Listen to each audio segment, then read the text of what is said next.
In this podcast episode, we want to introduce you to our BCEN friend, Antoinette Weathers.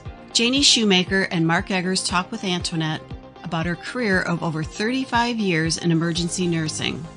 She has something that many people do not have, a 35-year PIN from the Board of Certification for Emergency Nurses. They also talk about the book she recently wrote and highlight some of the stories it holds. This episode is called From the Stretcher Side to the Boardroom. Hello, and welcome to BCEN and Friends podcast, where we hold interesting conversations about learning with a range of thought leaders, BCEN certification holders, and industry professionals.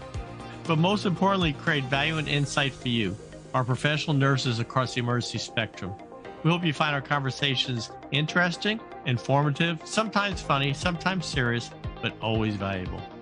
I'm Mark Eggers, Manager of Education Technology Services at BCEN, and one of your hosts for today. I'm joined by my co-host, Janie Schumaker, CEO at BCEN. Hi, Janie. Hi, Mark.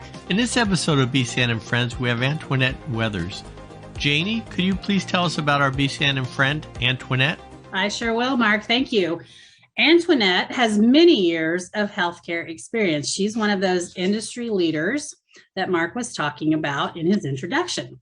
She progressed from a novice stretcher side nurse to management, leadership, and professional development roles. She believes strongly in lifelong learning, and it shows in her background. She recently received a 35-year PIN from the Board of Certification for Emergency Nursing. Antoinette, welcome to the BCEN and Friends podcast. It is a pleasure to have you with us today. Well, thank you for having me, Mark and Janie.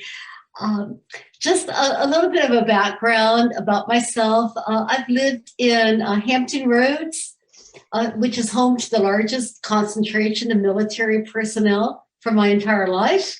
My husband, Paul, is retired from the Army, and he is a professional musician. And I've never had any children unless you want to count the four-legged variety, in which case that would make me a parent. I have a white German Shepherd who's appropriately named Winter Weathers. And you may recall from the last Fireside Chat that Winter's a little camera shy. He prefers podcasts, so just in case he has something to say today. But for as long as I can remember, I've always wanted to be a nurse. Well, that's great. Thank you for telling us a little bit about yourself. Mark, I'm going to let you start us off with our first question. Okay, great. It looks like you've had quite a bit of nursing career. Could you please tell us about it? I'd love to. Well, my career began about 43 years ago. I started off as a certified nursing assistant and then became an emergency medical technician too. Then soon after that, I became a licensed practical nurse, or LPN, and a medic. So I was working in the field as well as in the hospital. And Janie, you may remember this. Back in that era, it was almost a requirement to work med-surg before going into a specialty area. Absolutely. Yes. Yeah, right. Yeah. So I was working as a med-surg nurse and in critical care before finally landing my dream job in the emergency department. By circa 1984, I was a registered nurse, and I hurdled each stepping stone. I did it the long haul, from an associate degree in nursing to BSN, and then to Master of Science, or MSN in nursing. And along the way, I was very active in the Emergency Nurses Association. I achieved certification in emergency nursing, or CEN status. And I also became a sexual assault nurse examiner and an instructor for courses such as TNCC, ENPC, those emergency courses. And I know it sounds like alphabet soup, but I've held stretcher side, leadership, and professional development roles throughout my career. And finally, I'm in retirement, if you can call it that. I've completed many postgraduate courses. I still serve on a biomedical ethics committee, and I'm an author, so I'm always doing writing and speaking, like today. Yeah. Well, congratulations on that 35-year pin that you just received for having your CEN for 35 years. That is huge. Not many people can say that. That's a huge accomplishment. Oh, thank you. Along with everything else that you have accomplished, it's very impressive. So, Antoinette, during the pandemic, we all kind of had to decide what it was we were going to spend our time doing and how things were going to shift for us. But you decided to take an opportunity during the pandemic and really pass along your vast experience. And you wrote a book. Can you tell us a little bit about that journey, what inspired you, and what's the book about? Okay, sure. I decided to write a book, and it's titled Leadership in Retrospect, From the Stretcher Side to the Boardroom, because of the state of nursing today. I believe the pandemic was a tipping point with a devastating insult to many healthcare workers' physical and mental well-being. And furthermore, I think we sometimes forget the battle-scarred leaders as we're focusing on the frontline casualties. Leaders, as well as emerging leaders, are not immune to burnout. Nurses at all levels continue to exit the profession, and this just compounds the nursing shortage that began long before the pandemic struck. And why are they leaving? I believe many leave due to lack of support, unsafe patient-staff ratios, unplanned overtime, boarding of admitted patients in the EDs. And because nurses even sometimes find themselves caring for patients outside of their realm of expertise with minimal training. And all of these things, they take a toll. They take a toll on our well-being, and they result in diminished professional satisfaction. But I also know in my heart that there's a way that we can reclaim happiness. We can revel again in passion for the profession. Now, myself, I'm a visual learner. I'm a nerd. I like models. And so I developed a conceptual framework for survival and success, focusing on 3 big C's: collaboration, connections, and communication. Plus, of paramount importance, Janie, self-refinement is at the apex of the model. Tell us more about that. Well, 40 years ago or so, I learned, I started learning lessons. And so that's what the book is. I can say I really started writing it 40 years ago. Maybe it's taken 40 years to write it, but I learned very many lessons. And probably the most valuable stretcher side lesson of my career was, first, do no harm. There are countless tragic stories of patients killed and injured by experienced caring professionals, good people, who went to work one day and they made a deadly error. Yes. I'm sure you're familiar with a very high-profile case that recently made national news. Yes. No one is immune from making mistakes. But the key, I think, to dealing effectively with these near misses, slips, and mistakes is that we learn from them, and then we go on to share lessons, these lessons to build competence, not only in your department, but for the organization and for the profession. After safety, the next priority, be kind. I remember a quote from the movie Patch Adams. Have you seen Patch Adams? I have. Okay. You might remember the quote: you treat a disease, you win, you lose. You treat a person, I guarantee you'll win, no matter what the outcome. So be safe. Yeah, be safe. You be kind and make the patient better if you can. Yeah, that's very powerful. Very powerful. There's nothing more important, I think, than that human connection and treating people like a person, as you're saying. Right. It's that face to face and heart to heart. And then another lesson from my years is to apply the WIN principle every day. And WIN, W-I-N, what's important now? And I'll pause here and offer a confession. As a manager, nurses in my department would sometimes work all the way through their shifts, skipping meals, and they're seeing an endless stream of patients on a full bladder and empty stomach. And I was once like a managerial puppet. I was enforcing archaic practices and policies. Was it really that big of a deal that a nurse was drinking water at the desk, or maybe checking her cell phone just to see if a child left a message? Yeah, it really doesn't seem like it now that you reflect on it. I've thought about those things too. I know what you're saying. The answer is no. I think the truth is, I think for hospital leaders to fulfill their mission, they must first value and care for nurses, because really nurses need just these small doses of kudos and support to feel appreciated. Then in turn, their feelings of being valued and supported are transferred to their patients. And that kind of summarizes the WIN principle. Ask yourself every day, what's important now? And don't get mired down with all that small stuff. Instead, keep everybody's efforts focused on the goals that matter most and build a performance-oriented culture, because what really matters is outcomes. So true. So true. Yeah, and if it's okay with you, I'd like to share just one more lesson. I don't want to do a book spoiler, but is it okay if I just share one more? Absolutely. I think your lessons that you're sharing are so important for us to hear. So please.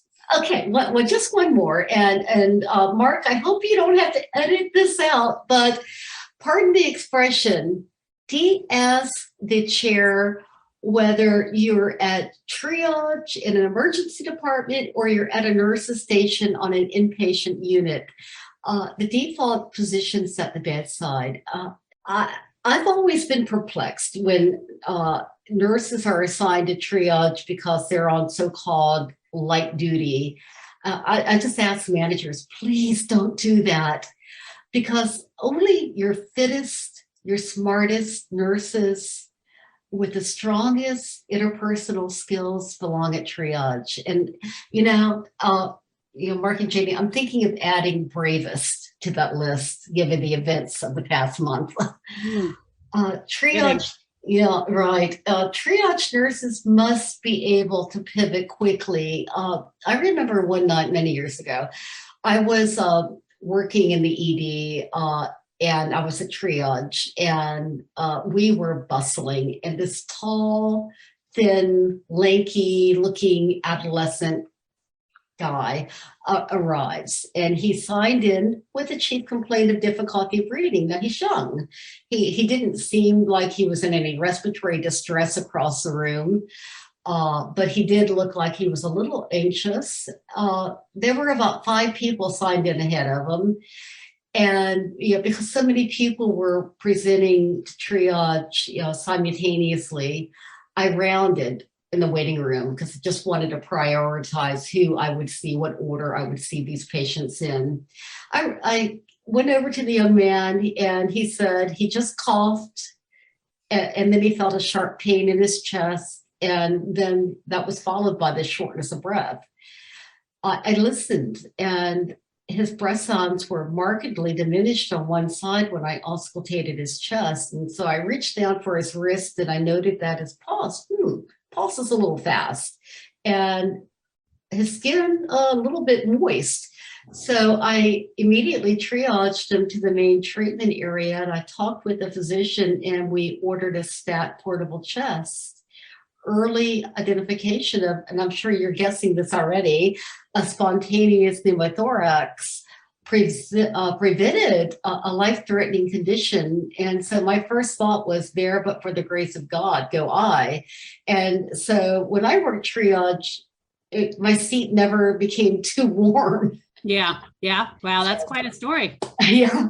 Yeah, he could have had a bad outcome if he'd have said It could have been a tension if I sat around and waited and triaged everyone ahead of them. Yeah, and you can't always judge a book by its covers the other way. Takeaway I'm getting from that. That's a good takeaway. Yeah. All right. Well, I think that your book sounds like it has got some really exceptional things for all of us to learn from. Tell us again what the name of it is. It is called Leadership in Retrospect, from the Stretcher Side to the Boardroom. All right. It's really based on, all of those 35 years as a certified emergency nurse, and, which is so important to have that specialty certification. Yes, I would agree with that. And speaking of that, Antoinette, we said earlier in the podcast that you had your credential, your certified emergency nurse, for 35 years. So those nurses that might be listening that are considering a certification, or they haven't quite decided if it's the right thing for them to do, or maybe they're certified and they're not sure they're going to renew, what would you tell them? Oh, that's a great question. Above all else, I believe there's a connection between specialty certification and better patient outcomes. And like I just talked about, even lives saved. And, I'm going to use a phrase, let's tune our radio to WIIFM, what's in it for me? And that's not being selfish, because we never stop growing and learning. I think that when we graduate from nursing school, we're at ground zero. We're focusing on developing competency, knowledge, skills, abilities that hopefully give rise to behaviors needed for effective performance in our specialty. Now, whatever that is, it may be pediatrics, flight, transport, emergency nursing, burn, trauma, or trauma care, or something else. But during this period, education becomes synergistic with work and experience, but it's also a time to make yourself marketable by obtaining specialty certification. And so it enhances our credibility by validating knowledge and a higher level of competence. I think I really do believe certification is a mark of excellence, but more importantly, our employers and the consumers, our patients, are taking notice. I always would appreciate it when one of my colleagues would manage me up during a handoff or shift report by telling a patient, Antoinette, it's going to be your nurse for the rest of today. And by the way, she's a certified emergency nurse. So it gave me a way to really begin my shift on the right foot. It's a great way to potentially increase earnings. And for those who are just considering, do I recertify again? Well, it's not ever a one and done. It matters to maintain that specialty certification as well. Did that answer that?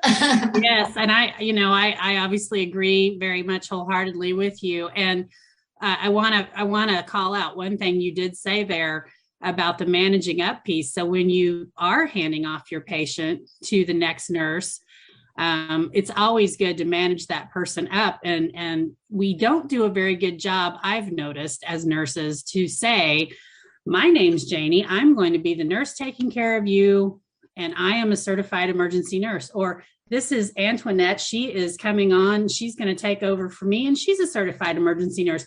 We could do a lot better with that, because that instantly gives people more confidence when you speak that way and call out those things, those extra accomplishments that we have. And even if we're not certified, maybe we just have been on the job 6 months, we still need to say, this is so-and-so, they're a great nurse, you're in good hands with them, they're going to take wonderful care of you. We need to manage ourselves and each other up more than we do.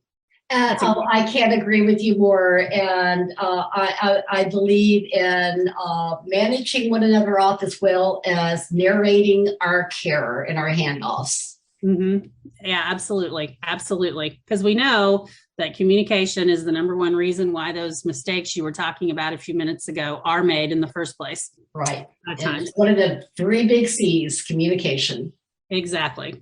Exactly. All right. Well, I'm hogging all the questions, so I'm going to turn it back to my co-host, Mark, at this time. Thank you, Janie. So, Antoinette, you've had a full life, a full career. Can you tell us about a person or moment in your career that greatly impacted you?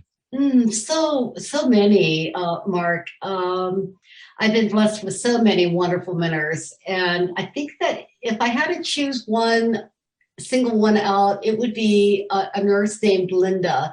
Linda was Linda Witt. She was a preceptor many years ago. And like me, she maintained her specialty certification even in retirement. That's a great part of the program that is offered as a certified emergency nurse. I can maintain my certification in retirement. And I think there's so many things you're just so proud of. You just can't ever let them go. And certification's one of them.